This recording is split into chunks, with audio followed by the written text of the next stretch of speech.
जय हिंद। आज हम इस वीडियो में कुछ इम्पॉर्टेंट बेसिक कॉन्सेप्ट के बारे में पढ़ेंगे। हमने फर्स्ट वीडियो से लेकर के पिछले वीडियो तक हमने electric current, charge, resistance, electric potential, voltage सब के बारे में पढ़ लिया।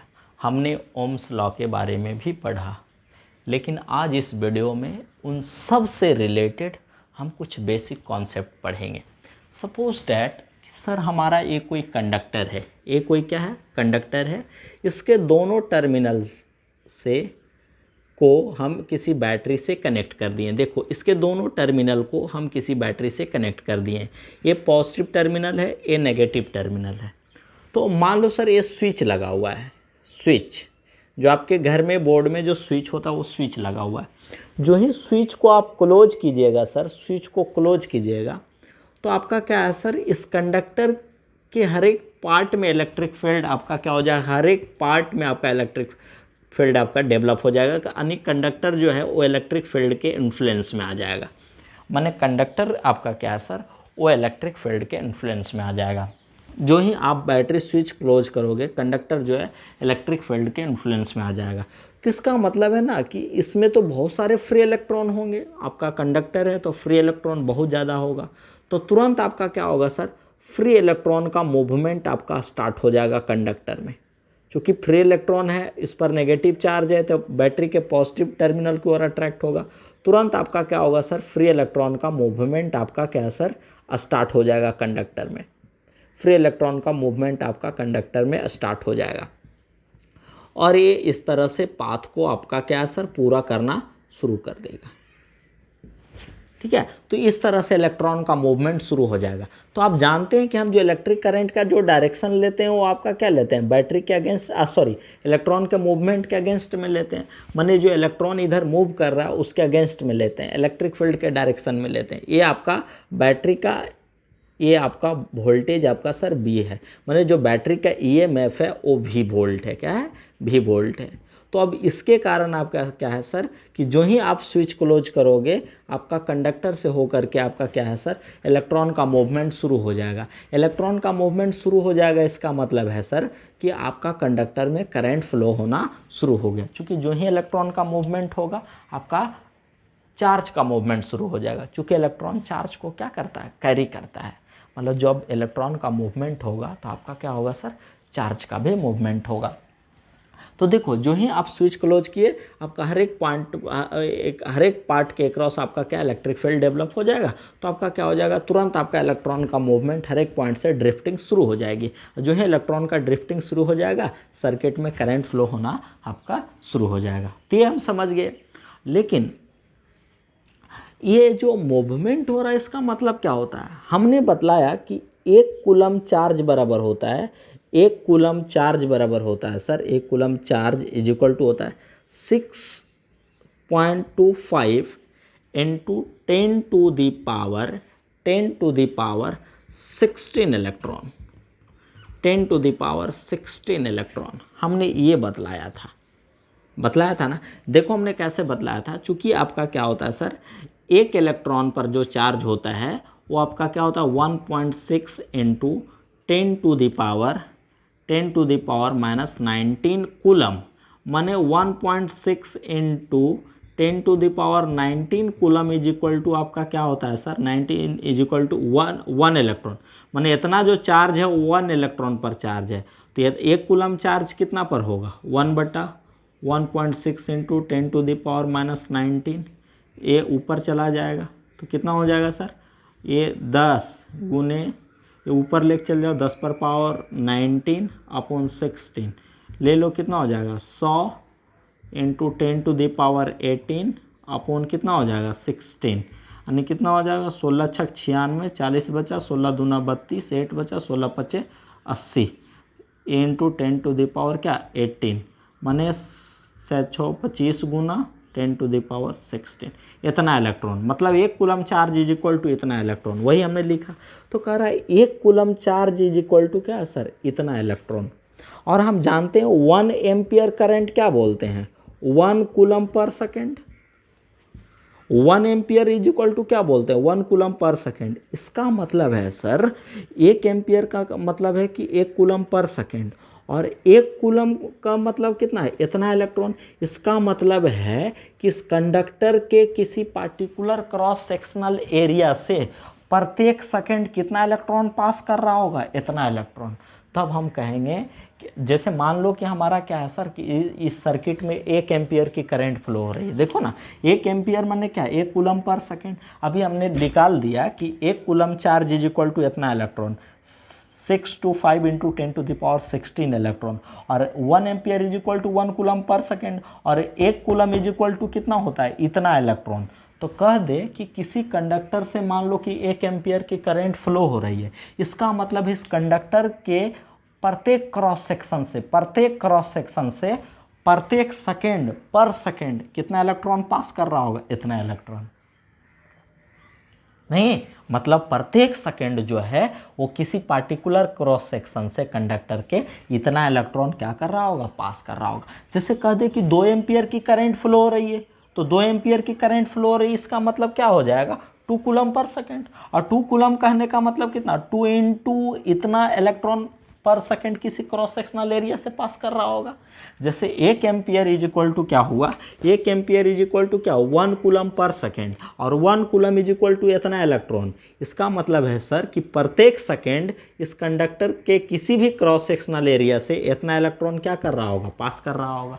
अब जैसे कह दे कि हमको 2 एम्पियर की करंट फ्लो हो रही है, 2 एम्पियर माने आपका 2 कूलम पर सेकेंड, और 2 कूलम कहने का मतलब है कितना 2 into 6 to 5 into 10 to the power 16 electron पर सेकेंड। माने प्रत्येक सेकेंड इस कंडक्टर के प्रत्येक क्रॉस सेक्शनल एरिया से इतना इलेक्ट्रॉन पास कर रहा होगा। नहीं, आशा करता हूं कि ये आपको बहुत अच्छा से समझ में आया होगा।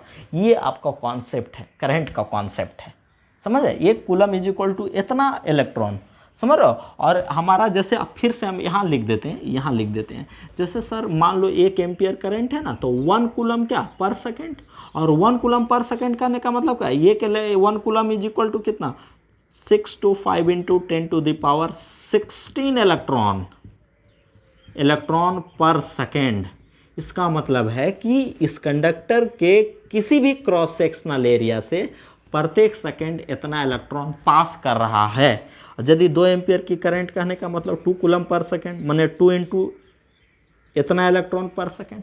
3 एम्पियर का करंट तो 3 इंटू इतना इलेक्ट्रॉन पर सेकेंड। 4 एम्पियर की करंट तो 4 इंटू इतना इलेक्ट्रॉन पर सेकेंड। समझ में आया? तो आशा करता हूँ कि ये आपको बहुत अच्छा से समझ में आया होगा।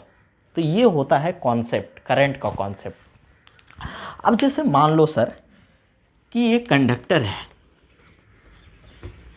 और ये कंडक्टर है तो करंट फ्लो हो रहा होगा, तो भाई करंट फ्लो हो रहा है इसका मतलब इलेक्ट्रॉन का फ्लो हो रहा है, तो इलेक्ट्रॉन का क्या कॉलिजन होगा ना उसके एटम्स और आयन से, और वही कॉलिजन आपका क्या होगा अपोजिशन मतलब रेजिस्टेंस। तो ये जो कंडक्टर है सर मान लो ना कि इसका रेजिस्टेंस ए है, आर रेजिस्टेंस ए ऑफर्ड कर रहा है, माने करंट फ्लो में कितना रेजिस्टेंस ऑफर्ड कर रहा है आर रेजिस्टेंस। समझ रहे हैं? और देखो ये कंडक्टर है, इसके हमने रेजिस्टेंस को ऐसा दिखाया, रेजिस्टेंस का सिंबल है, this is the symbol of resistance, this is the symbol of resistance. ठीक है, हम रेजिस्टेंस और रिहोस्टैट रेसिस्टर क्या होता है इसके बारे में हम एक अलग वीडियो बनाएंगे, तो आपको बहुत समझ में आएगा। वेरिएबल रिहोस्टैट क्या होता है, सब सारा कुछ हम बताएंगे। कार्बन रेसिस्टर क्या होता है। तो ये कंडक्टर है ना, इसका रेजिस्टेंस मान लो ना कि R है, ये इसका रेजिस्टेंस हो, तो रेजिस्टेंस का सिंबल ये होता है। तो इस कंडक्टर को हमने ऐसे दिखा दिया, और हमारा क्या है सर ये स्विच है, देखो स्विच जो आपका घर में होता है, ये बैटरी है हमने दिखा दिया। ठीक है, और हमने इसको ऐसे कनेक्ट कर दिया।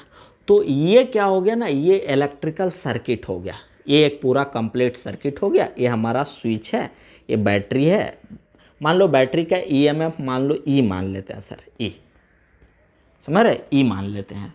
और मान लो कि अब जब क्लोज करोगे तो आपका क्या होगा करंट फ्लो होना शुरू हो जाएगा, करंट फ्लो होना आपका शुरू हो जाएगा। हमने यहाँ भी माना था, तो आप भी यहाँ भी मान सकते हो, कोई दिक्कत नहीं होगा।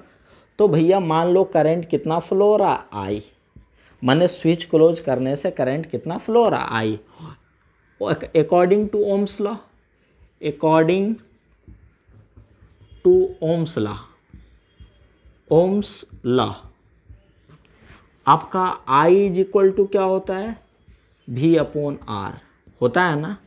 माने V आपका, जहाँ ये बैटरी का वोल्टेज है सर, ये बैटरी का EMF है, R जो है सर्किट का रेजिस्टेंस है, और I जो है सर्किट में कितना करंट फ्लो रहा वो देगा। तो हम ओम्स लॉ के अनुसार करंट का एक्सप्रेशन क्या लिखेंगे, I is equal to V upon R। तो ये मेरा करंट हो गया, I is equal to V upon R।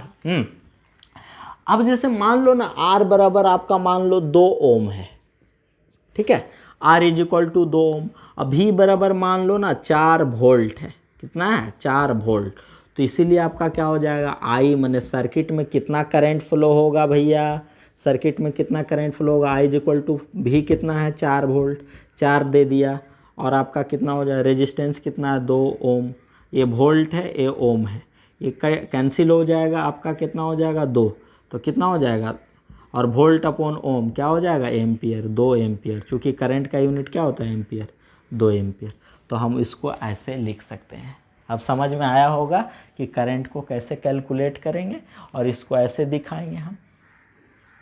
तो आशा करता हूँ कि ये आपको यहाँ तक बहुत अच्छा से समझ में आया होगा। चलो अब हम चलते हैं थोड़ा सा अगले टॉपिक में, मतलब इसी में अगले नोट पॉइंट में हम आते हैं। इतना तक तो आप समझ गए होंगे। अब अगला देखो हमारा क्या है कि मान लेते हैं हमारा कोई बैटरी है और उसका जो EMF है सर वो E है, मतलब बैटरी है उसका हमारा जो EMF है, इलेक्ट्रोमोटिव फोर्स है, वो आपका सर E है। जैसे देखो ये बैटरी है, ठीक है, और इसका EMF E है, ये बैटरी का टर्मिनल है, ठीक है, बैटरी का टर्मिनल है, ठीक है। अब इसके टर्मिनल से एक बल्ब लगा दिए हैं हमने, बल्ब लगा दिया A, और ये मेरा स्विच है। तो जब तक स्विच हम क्लोज नहीं करेंगे तब तक आपका क्या होगा, इलेक्ट्रॉन का पाथ पूरा नहीं होगा, मतलब इलेक्ट्रॉन मूवमेंट का पाथ नहीं पूरा होगा तो इलेक्ट्रॉन मूव नहीं होगा। जब इलेक्ट्रॉन मूव नहीं होगा तो सर्किट में कोई करंट नहीं फ्लो होगा। तो इस कंडीशन में सर आपका सर्किट में कोई करंट फ्लो नहीं होगा। तो अब देखो इसको ऐसे दिखाएंगे कि ये मेरा बैटरी है, इसका EMF E है, और ये स्विच है सर, और ये बल्ब का तो अपना रेजिस्टेंस होगा, मान लो बल्ब का रेजिस्टेंस R है, और ये हमारा दोनों टर्मिनल से कनेक्टेड है बल्ब, ये बैटरी का टर्मिनल हो गया, और ये स्विच के साथ कनेक्टेड है स्विच, और तो इस बल्ब का रेजिस्टेंस R है तो हमने R दे दिया यहाँ, ये आपका क्या हो गया R, ठीक है। मान लो स्विच क्लोज करोगे, स्विच क्या करोगे, क्लोज करोगे, तो करंट फ्लो होना क्या हो जाएगा, शुरू हो जाएगा। मान लो कितना करंट फ्लो हो रहा है, I, ऐसे दिखाया मैंने, करंट ऐसे फ्लो हो रहा है, करंट आपका I फ्लो हो रहा है, ठीक है। अब मान लो ना कि ये जो टर्मिनल है ना सर, ये टर्मिनल, ये 2 टर्मिनल देख रहे हो जो लिखला हुआ है, 2 टर्मिनल, इसके अक्रॉस जो वोल्टेज देखो, 2 पॉइंट है तो 2 पॉइंट के अक्रॉस हमारा वोल्टेज होता है।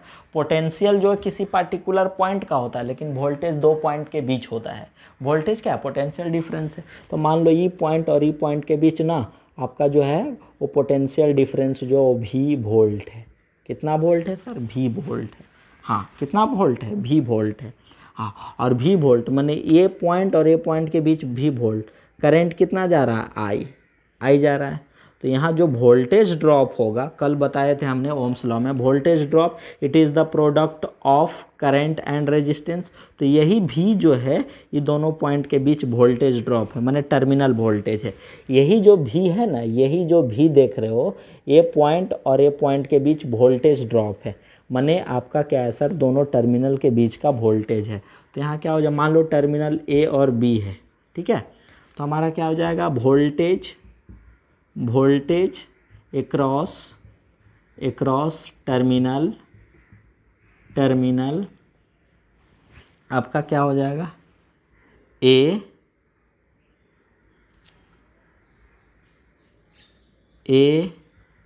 And B is equal to क्या लिखोगे, भी, और भी बराबर क्या लिखोगे, आई इंटू आर।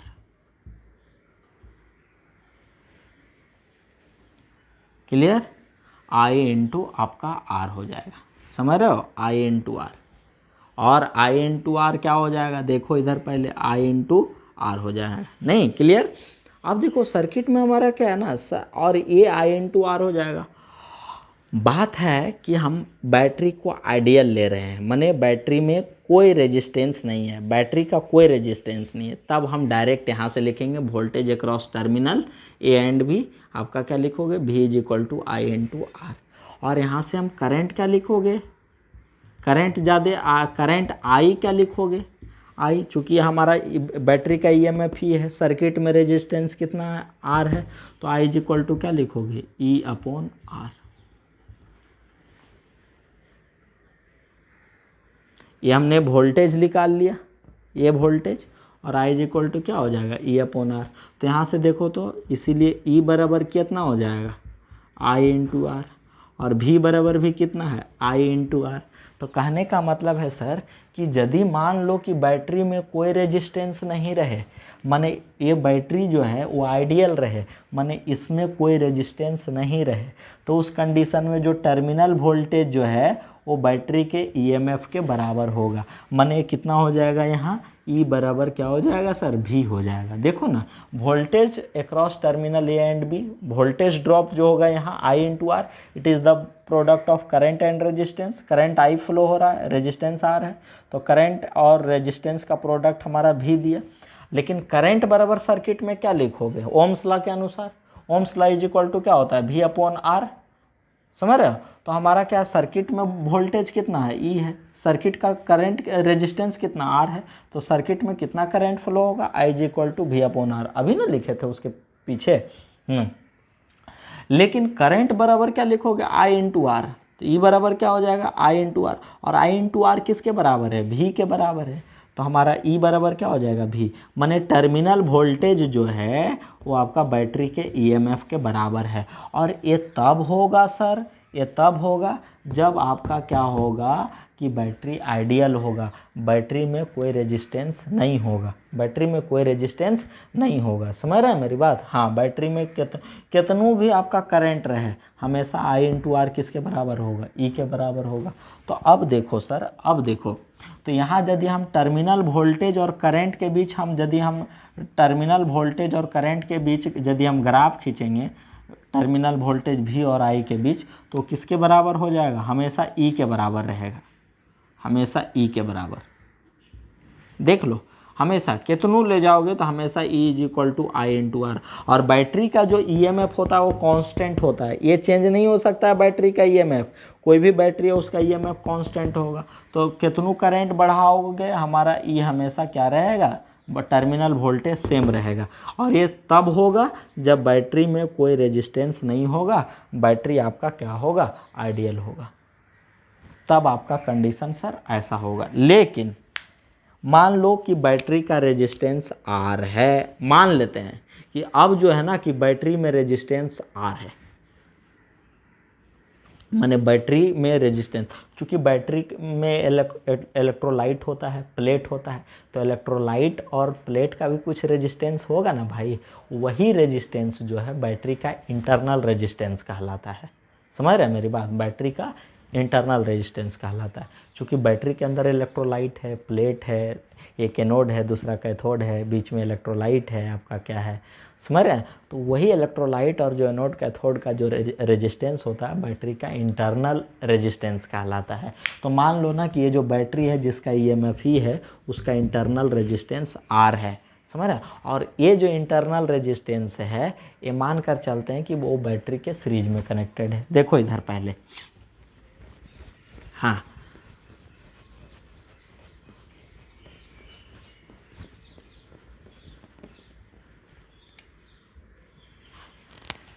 जैसे भैया मान लो कि ये बैटरी है, इसका इंटरनल रेजिस्टेंस सर R है, और ये हमारा क्या इसके टर्मिनल से एक रेजिस्टेंस लगा हुआ है, मतलब लोड लगा हुआ है, बल्ब लगा हुआ है, टर्मिनल ए है, टर्मिनल बी है, और दोनों के अक्रॉस वोल्टेज क्या है, भी है। करंट कितना फ्लो हो रहा है, आई। इसको हम यदि और बढ़िया से लिखेंगे तो क्या लिखेंगे, ए बैटरी लिखेंगे, और इसके इंटरनल रेजिस्टेंस को हम ऐसे दिखाएंगे, माने इसका जो इंटरनल रेजिस्टेंस है आर ओम, वो हम इसके सीरीज में दिखाएंगे। ये बैटरी का ईएमएफ है, और आपका क्या हो जाएगा,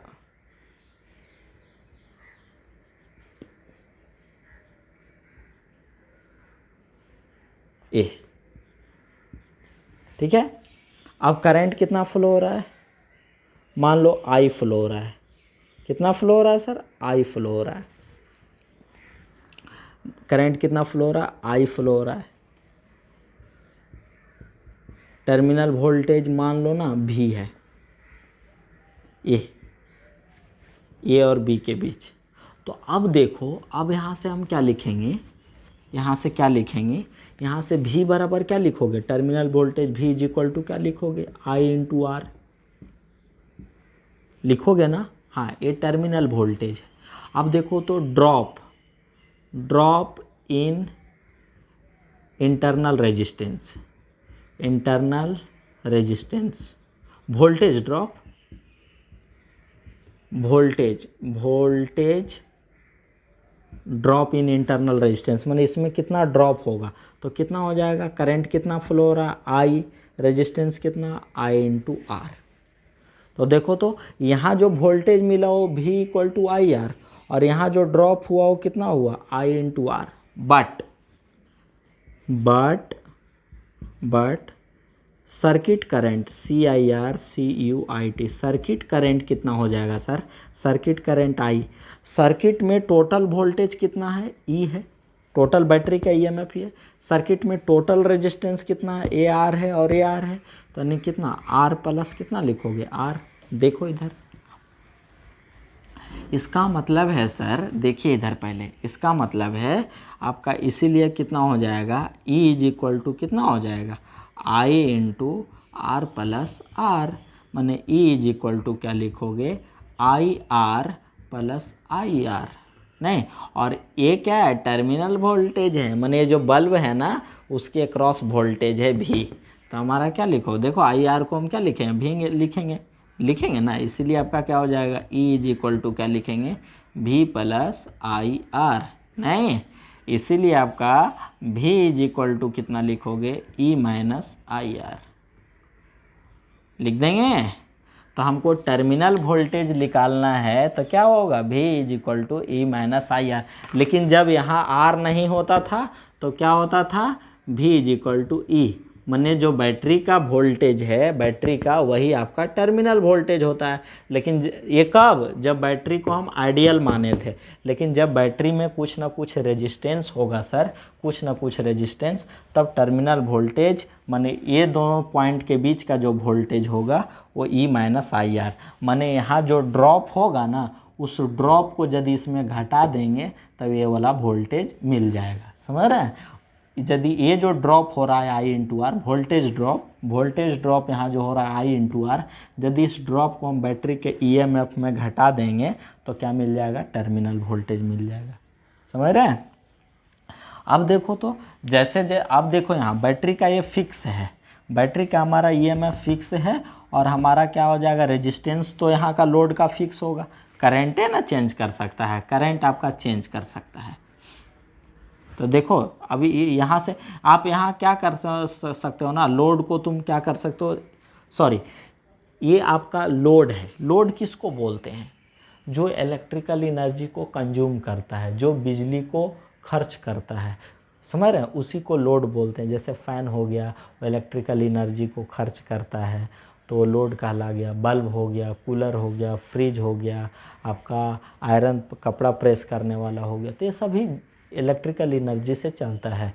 तो जो ये सभी इलेक्ट्रिकल एनर्जी को खर्च करता है, तो ये जो भी इलेक्ट्रिकल एनर्जी को खर्च करता है वो इलेक्ट्रिकल लोड कहला गया। तो यहाँ सर टर्मिनल वोल्टेज को क्या लिखोगे, आपका V is equal to E minus I R. Clear, समझ रहे हैं। यहाँ से V इज इक्वल टू क्या लिखेंगे, ई माइनस आई आर।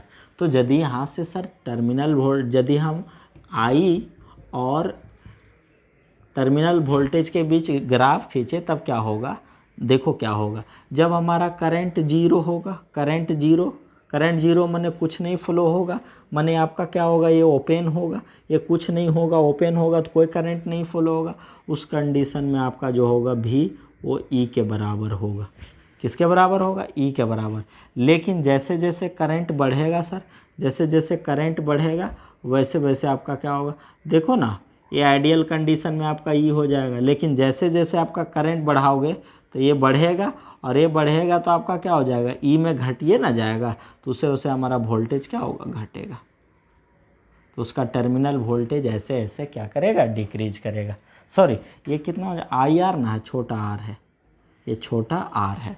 देखिए ये गलती से लिखा गया था बड़ा R, चूँकि ये तो IR है, चूँकि इसको हम भी लिख रखे हैं, इसको हमने भी लिख रखा है, ये हमारा क्या I इंटू आर, तो V इज इक्वल टू क्या हो जाएगा, E minus I into R.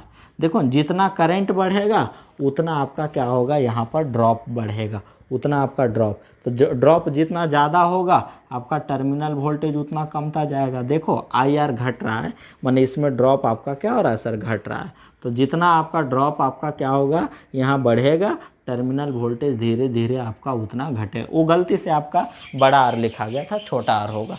तो यहाँ से हमने देख लिया कि जैसे जैसे हम करंट को सर्किट में बढ़ाएंगे वैसे वैसे यहाँ पर ड्रॉप बढ़ेगा, और जैसे जैसे ड्रॉप ये बढ़ेगा IR वैसे वैसे टर्मिनल वोल्टेज मेरा घटेगा। लेकिन ये जो आप देख रहे हैं हॉरिजेंटल लाइन, ये आइडियल कंडीशन में था, माने जब बैटरी का कोई इंटरनल रेजिस्टेंस नहीं, तब उस कंडीशन में जो टर्मिनल वोल्टेज होगा वो बैटरी के EMF के बराबर होगा। लेकिन जब उसका कुछ ना कुछ तो इंटरनल रेजिस्टेंस होगा ही, तो मान लो इंटरनल रेजिस्टेंस R है, तो हमारा कंडीशन ऐसा आ गया। तो देखो जैसे जैसे करंट बढ़ाओगे तो E वाला बढ़ता जाएगा ना, और जैसे जैसे E बढ़ेगा हमारा भी क्या होगा, घटेगा। तो उम्मीद करता हूँ कि ये आपको जो बेसिक चीज़ है वो आपको अच्छा से समझ में आया होगा। तो आज इस वीडियो में इतना ही। जय हिंद, जय भारत।